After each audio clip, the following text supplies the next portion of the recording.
And we're back with another episode of the Cosmic Crossfire.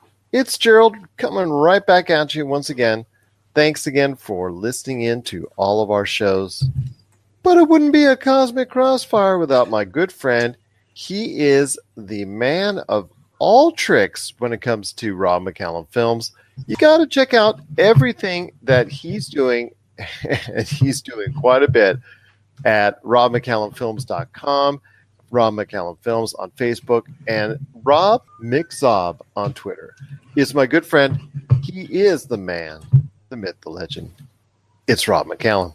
What's going on, man? Busy week for you, as always. Yeah, that's the go-to intro, isn't it? Busy, busy, busy. Lots of different things going on. I don't know when it's going to be different.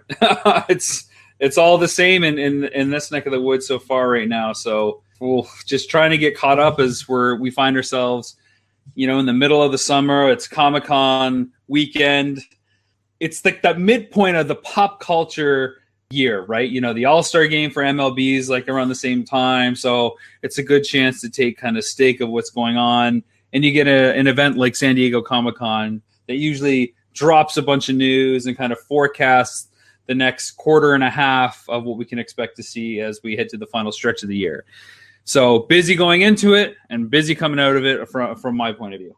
Absolutely. And there's so much more going on around in pop culture, sports, and the whole nine yards. I couldn't agree with you more. But we're here to talk pop culture, and you're the man to talk to, as always, about it. So pray tell, Rob, what's on your mind when it comes to pop culture? Well, one piece of news that I'm sure you've already had a ton of thoughts on, and I know Josh, I'm sure, has thoughts too, and that's Walmart's streaming service that they announced as well. Back to the same comment we seem to make every week. Another streaming service. How is it going to be different? Can it compete? Is it going to be worthwhile? Is it too much already? Does Walmart stand a chance at being a player in this space? Who are they akin to in this emerging space? Are they like another Apple? Are they more like a Hulu and Amazon? Clearly, they have the resources and the deep pockets. I think there's also a moral conundrum with supporting a company like Walmart and the dubious history. They probably won't be supporting anti-Walmart documentaries that are out there. I think the one documentary I saw was the price of low prices or something like that, the price of staying cheap or something. Really good documentary about the impact of Walmarts in communities and what it does. Check it out if you can. What were your immediate thoughts when you heard that Walmart is considering or starting to build the infrastructure for a streaming service? Well, Vudu has been around for a little while now already in some form or another. It just hasn't been promoted to any sort of huge length. It was something always thought of as an aside and as almost like a bonus feature for the company. But Vudu is something that is really, I guess, something that they're looking forward to. They're actually making a nice dent when it comes to online retail because they're focusing on challenging the Amazon 2-day shipping by offering their own free shipping without having to do the actual Prime membership, which they're actually trying to undercut Amazon to every single turn. They're getting away with it because they are the world's largest. What would you say? A brick and mortar retailer would probably be the best way to say it at this point in time because they're no longer. I think, Amazon is obviously the world's largest online retailer, but I think you could say overall, all consuming retailer is still Walmart, given that they have both brick and mortar and online offerings, despite the few Amazon stores that are out there. Yeah, exactly. So I think at this point in time, it is a smart move that they're actually going to go all in with the Vudu service and finally not go halfway with it like they've been doing before in some form or fashion, almost treating it like a token aside. They've dabbled with a lot of things to compete with specialized services. I remember the times when they've tried to, I guess, maybe put a little bit more emphasis on the game trading aspects on video games to compete with GameStop, Best Buy, and all that. So I hope they go more all in on this as a heavy competitor to Amazon than they have in the past with other things. And just when they dabble, it doesn't work for them. When they go all in, that's when they really get something out of it. Yeah, it's funny because I look at the quarterly reports for Nintendo Quest and some of the other films, and Voodoo's been on there, and it's always kind of been in a lower category. It's within the top 10, and I should say there are a ton of different online VOD type platforms to consume content. They've been in the top 10, but always like 7, 8, 9, It's never been really high. No, it's never been a huge priority for them. It's something that they've just had there. Not even a lot of the, or a great deal of the Walmart shoppers themselves even knew it existed. Only if you were really knowledgeable about the scene did you know it existed, and that it actually had a pretty decent lineup for the size it was allotted. Yeah, it's always been just justifiable enough to get a title on their platform because there's a certain cost to put content on there, and you hope that you recoup it. And with the digital realm, it's not as much as making a million DVDs and getting it out there and hope that they all sell to cover the cost of actual manufacturing.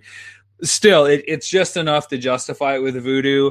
What I think is going to be a really interesting thing, especially in the wake of what Amazon is doing with price, and you mentioned, the Prime subscription versus free 2-day shipping without having to have to subscribe, given what their bottom dollar is and how well Walmart does in other areas, is what are they going to do for indie content? Amazon Prime Video, I'm a huge fan of the ease in which an indie creator can approach them and go through the steps to get their own content on there and be a part of that entire process.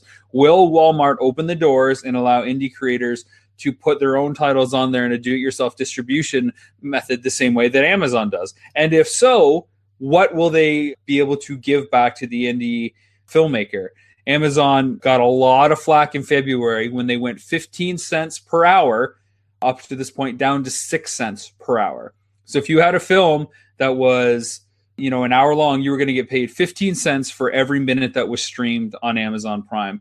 Amazon took that in February and turned it down to 6 cents an hour. Okay. So they cut it by 2.5 times, and the indie community cried out saying, "You're killing us. You're barely giving us anything anyways. And now you're dialing it back by 2.5." And Amazon's response was, "Well, we make Japan and Germany and the UK available to you, but those markets, especially with Amazon, aren't nearly as rich. And even though the cost in those markets and what they're paying is all on equal footing now to about that 6 cents per hour in their native currency, it doesn't equate the 15 cents per hour to that huge audience that existed in the US." So much like we've seen in the gaming sphere really develop over the last 10 or 12 years, where the indies can rise to the cream of the crop on PlayStation Store and Xbox Live because those platforms are out there. I think Walmart, if they really want to make a dent in it, make it easy for indie filmmakers to get their content on their site, pay them reasonably well, not just competitively, and let the indie filmmakers be that secondary way to drive traffic. Because if I've got a film on this platform and they're paying me well and they're paying me more than the other guys, I'm certainly going to tell people to go over here and watch it than go over there, or leave it up to the audience to find it. Plus, also, you got to consider how much are they going to really invest into original programming as a whole when it comes to what Netflix and Amazon are doing. Amazon, you and I've gone over the fact that they're spending $500 million on a new Lord of the Rings series, and also we've spoken at length regarding I think it's $13 billion over the next period of time that Netflix is spending as well. How much is Walmart willing to invest in Vudu with new and original programming you can only find there? Yeah, what is the strategy? Are they going to enter like Netflix and be heavily reliant on third-party content from producers and outside companies until they can figure out how to produce their own content? Or are they going to jump right in and basically enter the war of exclusivities, what we see in consoles between Xbox and PlayStation, where it's all about the exclusives that you get there? Now we have that on the streaming side. Hulu's got their own, Amazon's got their own, Netflix has their own, and HBO's kind of in that realm now that they have a standalone app in the US at least. Is Walmart and Apple, for that matter, really going to just enter their own exclusivity in there? And again, when is the point of saturation going to happen? We've got CBS, of course, still in there. DC's coming in there. Disney's new thing is coming in there. Throw in Walmart, and we've already got almost 10 giant content providers just ramming content down our throats. I've said it before, and I'll say it again. There's too much event TV fatigue going on right now. There's a lot to watch. It's a good problem to have when there's so much good content out there. But what that does is really drive the price down for the people that are producing it, because You want it out there, you can be that flagship Walmart first kind of production thing, or you can be Hulu's next big thing, or you can be that. And people are going to have to basically take sacrifices to compete with other things on there. Or the price of that gets passed off to the customer, which right now is already like, we're talking dollar fast food menu. It doesn't cost a lot to have these subscriptions. It's still around the $10 a month range for any of these. So to have them all, you're still looking at $100 a month, which is about your average cable package. So where are we really going with all this streaming stuff? Netflix alone now doesn't replace the cable package like it once did. Now you usually got to have 2 or 3 of these to get all the hot shows, the things that people are talking about, or you're missing out. And you didn't even mention as far as the sports package when it concerns right. ESPN now doing their own thing, and in Canada there's a PSN package now, which is the subsidiary ESPN, which is kind of a joke. Or Sunday Ticket, or Center Court, or Center Ice, or all that. UFC Fight Pass or anything of that nature. So it's cable all over again, my friend. It's just cable all over again. People who wanted to cut the cords to save costs may, in the long run, may not be doing so. I think it's going to be very much akin to video games like we've seen for the last 20 or 30 years. You're just going to pick the console that you want, the subscriptions you want to go with. And yeah, you might not get to see that show now. You might not get to see that show until later. But you know what? You're going to have enough to watch with whatever choice that you get. If you can afford that secondary option to kind of fill in the gap, you'll probably do that. I think the PS3, 360, Wii U era, people had 2 consoles over the bridge of the 3.5, and that got them through the majority of games. If they missed out, it's okay because there's other things to do. And now in the current era of gamings, Xbox, Switch, PS4, you get 2 of them, you're going to have more than 2/3 of the exclusives that are out there anyways. And that's enough to fill any gamer's kind of time, especially when you have huge games like Fortnite, which just take up everybody's time. It's wicked. That it is. And I know for a fact that Douglas Hoyobu has a lot to say about that as far as our discussion from a previous Cosmic Crossfire episode in regards to that, and also Sony as well. So Douglas Hoyobu has comments and opinions on Sony? Never. I can't tell you one way or another whether or not he agrees with me or whether or not he agrees with you. Well, I can tell by your smile and the chance that you've had to rework your argument in your head, you've probably dragged him to your dark side because Dougie's a bit of a bully and you want him to gang up on me over the cyberwebs. I get it. You just have to listen to it and find out. Oh, there you go. Keep me in eager anticipation of online bullying. I've had enough of that as of late. I'm good. Are you sure? I'm sure.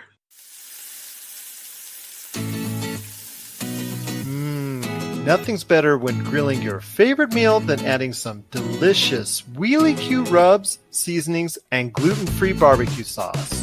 Made with the finest ingredients, Wheelie Q products pack a ton of flavor to your meals, whether it's ribs, chicken, steak, hamburgers, fries, or vegetables.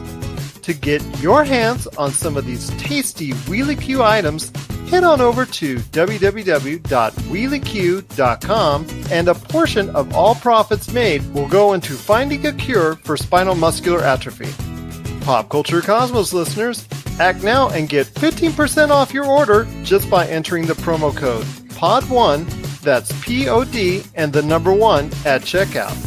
For the tastiest food on the grill, nothing's better than Wheelie Q items today at wheelieq.com. I got excited for the first time forever because I actually chose to participate in this year. And that's something that happened on July 16th called Prime Day. Now, this, of course, ties back to our discussion earlier about Amazon Prime. This is their mid-year Black Friday, like Cyber Monday sale, where they reward all their Prime members with awesome deals that are exclusive to them, and even have faster shipping on some options depending on where you're located, which is really cool. But this year, Prime Day started at 3 p.m. Eastern Time on July 16th. When people visited the site at 3:01, it was down. When people visited the site at 3:15, it was down. And I know it was down still in Canada till 4:45 p.m. So there's an hour and a half of sales. And of course, much like their Black Friday and Cyber Monday sales on Amazon, there's limited quantity for some of these things. And then you're forced to join a wait list to see if it becomes available again. Their servers were not ready for the impact. Is this an indication of how popular it is? what people were hoping for? Are they trying to shop ahead for certain things? What do you think the server overload really reflects? Well, like you said, it reflects a lot about how Amazon was not ready to handle the kind of popularity that Amazon Day has become. I know we discussed it on the Monday episode on what it was going to evolve into. A lot of the advertising and promotion work that has gone into making Amazon Prime Day a reality, and a big time reality on that, is the fact that, look, it's the special one day a year where you, as an Amazon Prime member, get to go ahead and spend money on all these great discounted items. In the past, there were some issues in regards to the selection of items and quality of items. I mentioned that in the original year, 2015, there were a lot of original Xbox, PlayStation 2 products that were shown instead of what gamers actually wanted to see. They've taken those steps to make it more worthwhile on every single platform that they sell. 2017 really seemed like something that was going to evolve into as far as a great shopping experience in 2018. But like you said, it got off to a really bad start, even though Amazon is trying to put the spin on it, saying it was their biggest shopping event ever. They are really happy with its success. They apologize for the inconvenience that was given. But you're right. Even the largest online retailer out there, Amazon, when there is a huge demand like they had, even they at times are not able to handle the kind of output that people want to give them. Did you actually end up buying anything from Amazon Prime this year? I was in transit, so unfortunately I couldn't, but I know Josh and I had spoken on the show, and he said he had his gift cards all ready. He was rubbing them as we spoke, and he was ready to go ahead and spend a lot of plastic cash on a lot of great things. And like you said, worldwide it got off to a bad start. But I see this evolving even larger because this has been a huge success overall for Amazon Prime Day. I really think, Rob, I don't know, I'm just guessing here, I'm just speculating, but I think it's going to evolve into something where it probably will be at least 2 times a year, and you'll see something done in the spring in regards to a second Amazon Prime Day. I think you're gonna see it probably be a quarterly thing, the summer sale, spring, and then Prime Day. I think that's the easiest way to situate it. And that way it kind of gets people excited about what's coming up. It gives companies a chance to market it a little bit better. Almost like the Steam sales that happen, right? People kind of get excited about that. I was pretty disappointed with the selection of stuff there. I had been buying a good chunk of stuff off Amazon as of late because we moved into our new house here, and you never know what you don't think that you need until you get into a new place and realize that you don't have it. So, buying things like toilet brushes and plungers and like baby changing mats and different things for the whole place, right? So Amazon's the go-to, nice 2 free day shipping here, even in Canada. The selection in Canada stuff is not what it is in the US, unfortunately. Some companies just won't ship despite, extra charges on duty or shipping. So it's really downplayed in terms of what you can get here. But the cost of membership isn't going up in Canada either, like it is in the US. So there is a bit of a trade-off there, at least until it gets more established here. We don't have Amazon Prime now either, which I wish we did, because that would save a lot of time as well. And I know our good friend Doug loves using Amazon Prime now, especially when there's events at the store and stuff. We need a little extra, some cookies or snacks to help celebrate. So I know he's a big fan of that, and I was a big fan of it in Vegas as well. This year, actually, the only purchase I made on Amazon Prime Day was some SD cards for my camera. So I was able to pick up some SanDisk stuff because they were really heavily discounted. And I saved about $150 across the board on the 2 cards I picked up. So I was pretty happy with that because I'd been kind of on the fence about having to drop a good chunk of change on new memory cards for 4K recording, but this gave me a good option to do that. But that's literally the only thing I saw, and I'm talking, I needed everything from houseware stuff to bathroom stuff to kitchen stuff, and of course the fun toys that we all love. Well, you got to remember as well that they have recently purchased Whole Foods, and they're going to incorporate that even more. They incorporated it to a small amount on this Prime Day, but they need to incorporate that more just so they can drive in more sales to Whole Foods here in the U.S.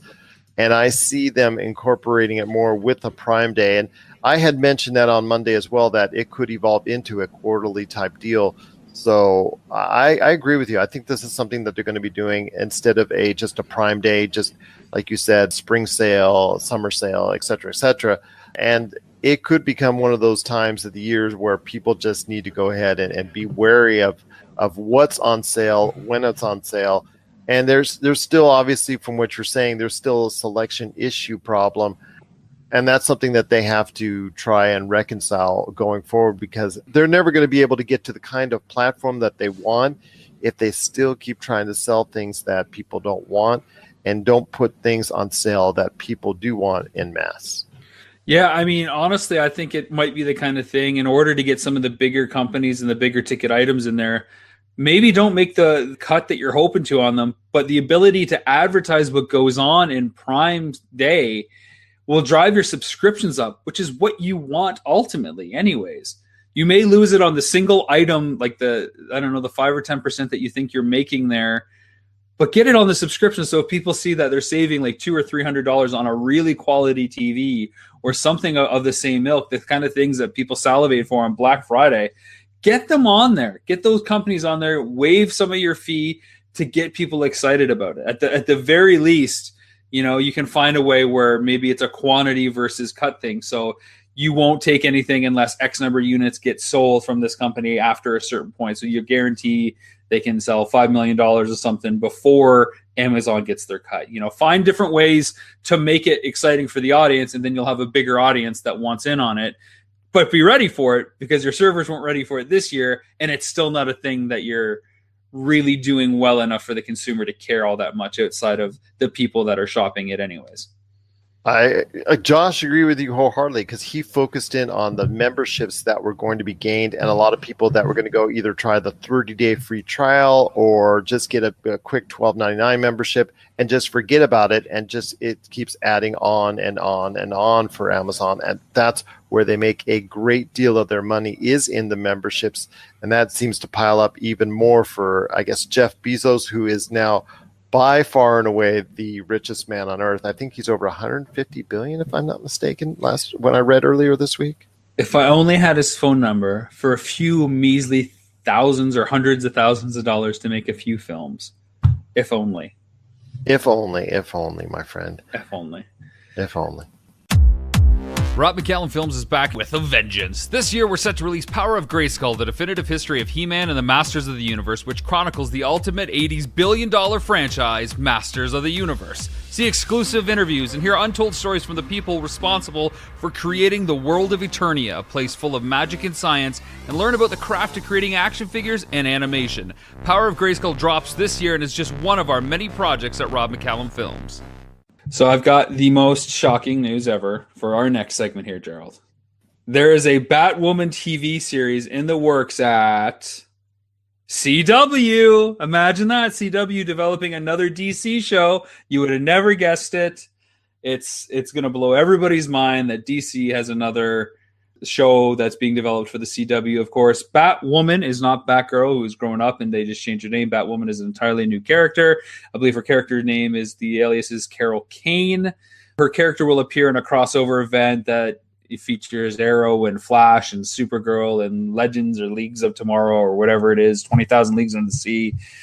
It's coming in December, the crossover event that it will introduce the character. And of course, they're going to use this as an opportunity to spin off the character into her own show, which, given that Supergirl was really successful, let's see the Batman version of that, or, something set with the Bat canon. And my feelings on, let's do every kind of Batman show that doesn't feature Batman, but is tied to Batman in some possible way. And of course, put it on the CW. And here we have another one. What are your thoughts on this groundbreaking, not surprising news and destination? Well, obviously it doesn't surprise me, because it's taken over the CW. DC has as the... Why do they call it the CW? Why don't they just call it the DCW? And why is there a need for a DC streaming service? So you can play Titans that's going to go ahead and say expletives at Batman, because you were talking about that it doesn't have Batman in it, but you got all these shows that surround or continuing to try and enhance the Batman mythos without the physical form of Batman.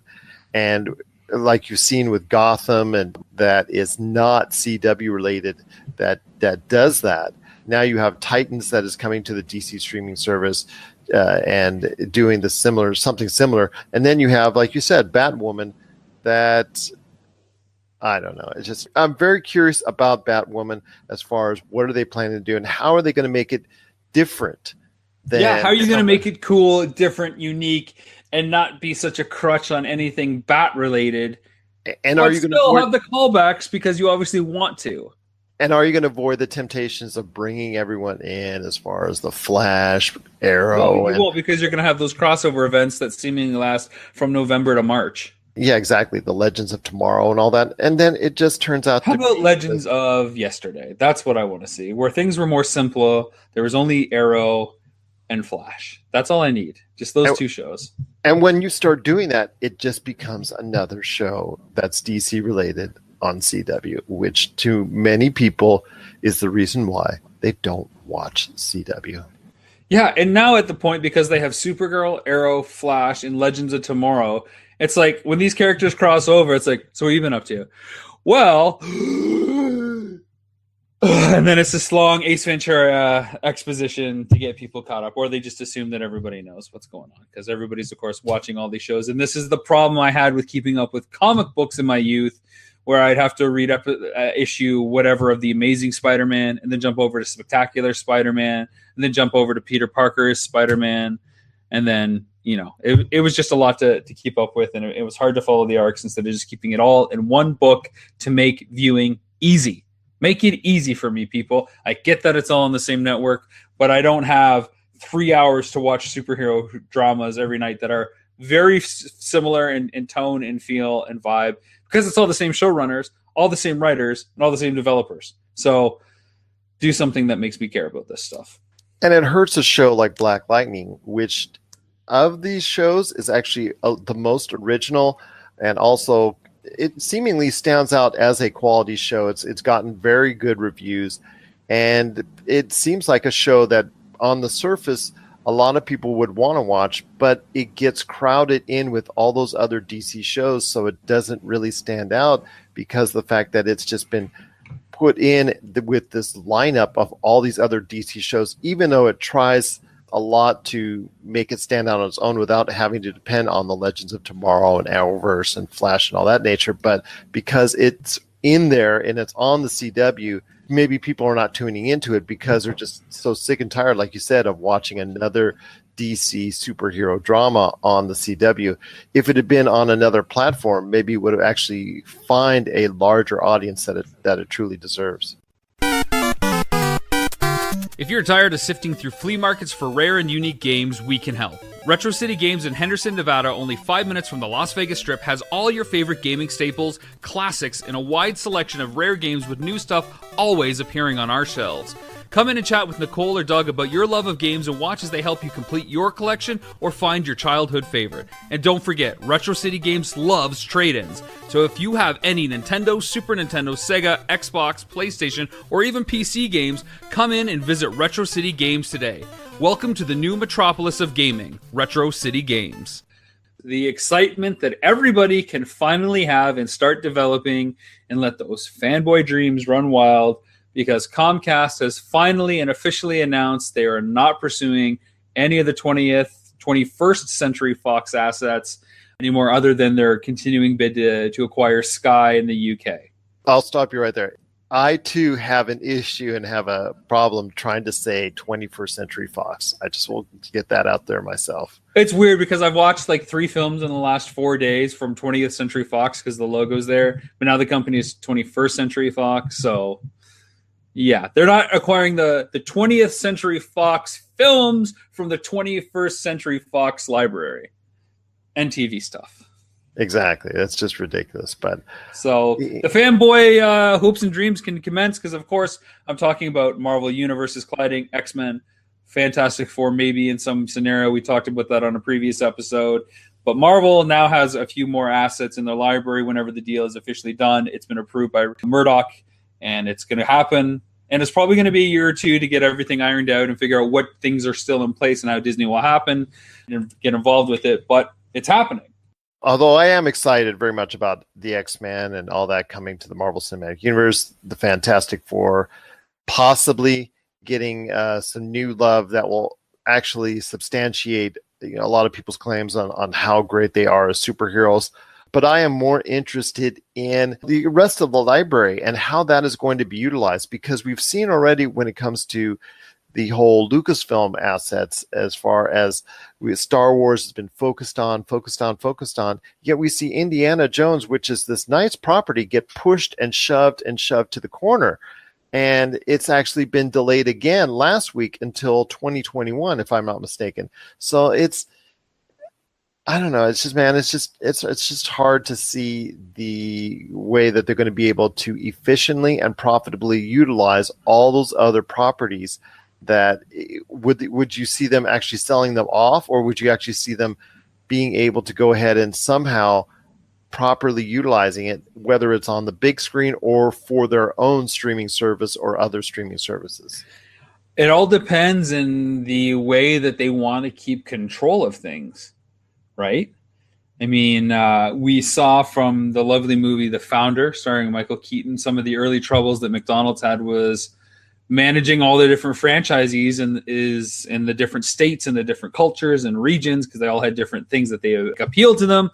And McDonald's vision was very clear cut, like standardized, didn't matter where you were, and people like to do their own thing outside of that cookie cutter approach. So can Disney bring all these new things in and still keep it under the same creative control umbrella that has made the Marvel Cinematic Universe what it is today?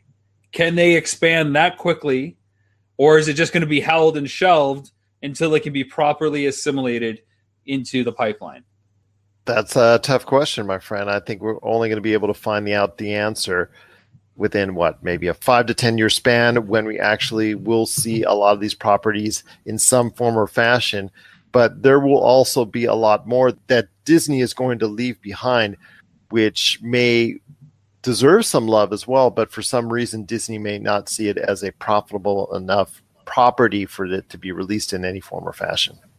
Yeah, it's going to be interesting to see what they want to do with this. I would hate to see like the X-Men and everything Fox relegated to an only like a streaming site, or like the A characters are the only things that make it on the big screen and the B characters are what make it on the streaming service, because obviously you want people to go to the streaming service.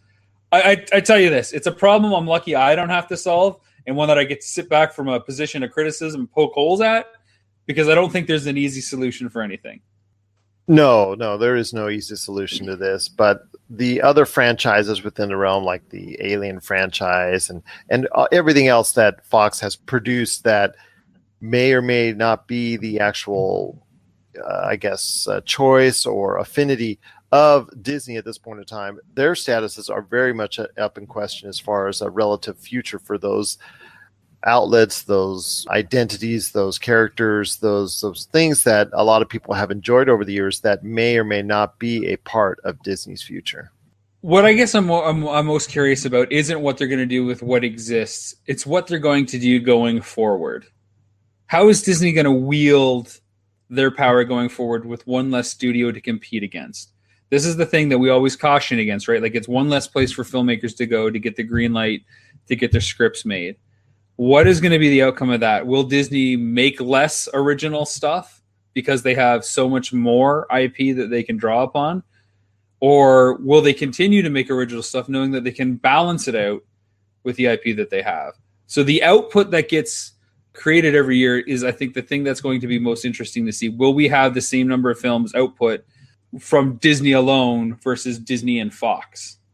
You know what I mean? Like if we have 20 films from Disney, 20 films from Fox every year, will we still get 40 films, or are we only going to get 20 films or 25 films now? I would probably say it's the latter. I'd probably say you're going to get maybe 25 to 30, and you're not going to get the same kind of amount that Fox and Disney, because Disney obviously worries about oversaturation. In fact, we're seeing it now this year when it comes to oversaturation with what happened to A Wrinkle in Time and Solo, a Star Wars story, where basically one Disney movie bleeded over another, and you ended up having issues financially with those two not panning out. Although there were some other outlining reasons for especially Solo as well. Just because Fox is no longer going to be in that realm doesn't mean there's going to be other entities taking its place. You see what's going on with Amazon. You see what's going on with Netflix. And those studios are becoming larger and larger by the day. We didn't even get to Apple very much with the Oprah deal and what they're going to be doing down the road, Google could really put their dollars into it and gain a larger following with all of their Android services, and YouTube streaming service do something there as well. So yes, Fox is pretty much out of the loop at this point in time, but that doesn't mean Disney can rest on its laurels and oversaturate itself, because there's a lot of other individuals that are going to be coming up with a lot of quality things that will take Fox's place as a premier studio in Hollywood at this point in time. The programming is still abound, as you and I spoke about before. Well, we'll just have to wait and see. If Fox does the right steps, it could be big. If they do the right things, it'll work out for them. To paraphrase my good friend Gerald Glassford, if they do the right things, it'll work out.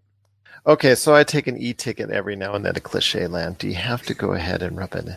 No, it's just it's just like saying, 50-50 chance. It could work out, it could not work out. All right, fine. That'll do for another episode of the Cosmic Crossfire. Let us know your thoughts. Where can they reach out to us? Oh, you online bully, you. They can reach out to us at popculturecosmos@yahoo.com. Also as well, Rob McCallum Films on Facebook and at Rob McZob on Twitter. Rob, as always, even though we're online bullying each other, it's been great talking to you, my friend. And I hope to talk to you soon on everything that went on at Comic-Con and everything that's going on in pop culture. Because as you said, not only you are busy, but everything else as well. You want to give us an update before we head on out? No, I don't. Okay. There's not enough time to do an update. I got to get back at it. Things are in the works. It's just talk until there's something out there. I will say today marks the 5-year anniversary from day one of production on Nintendo Quest. So that's kind of cool. Well, then happy anniversary to you indeed, my friend. It is a great film and people have got to check it out. They've got to either rent it or go ahead, buy it today at robmccallumfilms.com. Rob, as always, my friend, it's great talking to you. All kidding aside, truly appreciate the time you take for us right here at the Pop Culture Cosmos and, of course, the Cosmic Crossfire.